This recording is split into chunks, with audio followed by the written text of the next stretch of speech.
My Numenera group had its monthly session at our local brewery this week, and it was the first time that I'd not called ahead to let them know that I was coming. So I was wondering what they'd think about me coming over and just taking over a couple tables as I set up. And I find that I really didn't need to be worried. When I showed up with my bags, the woman at the bar said, "Oh, are you having another game night?" And when I said yes, she added, "Oh, great, have fun." Brewery 33 in Riverton, New Jersey is a fun place run by folks who want to be a boon to the community. And even better, there's no one there who's getting drop dead drunk.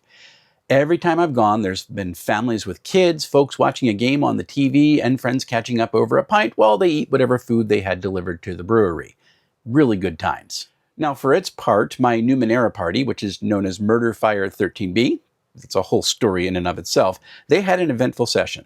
They traveled to an abandoned city, only to find a tribe of peaceful abhumans had taken up residence there and considered it a sacred place.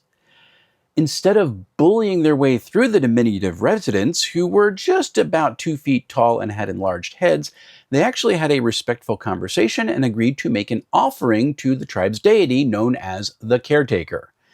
To do this, they had to travel 2 days north to a nearby volcano, which had a very large lava pool in the crater that for some reason didn't give off any heat. They never figured out why.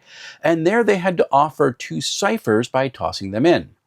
Weirdness happened. The caretaker accepted their offering and, after some discussion, agreed to help the group get back to that abandoned city faster than they had traveled out to it in the first place. This was important because the group had about a week before a giant creature returned and squashed a nearby town, so time was of the essence. Now, what followed that conversation can only be described as a fast-moving vehicle fight scene from a 90s-era beat-em-up video game like the sewer surfing level from Teenage Mutant Ninja Turtles. The group arrived back in the sacred city, recovered that last piece they needed to rebuild a machine to defend the threatened town, and got back with 3 days to spare. After repairing the device, they summoned a kaiju, manned a defensive turret during an epic battle, and saved that town from burning down. That was fun.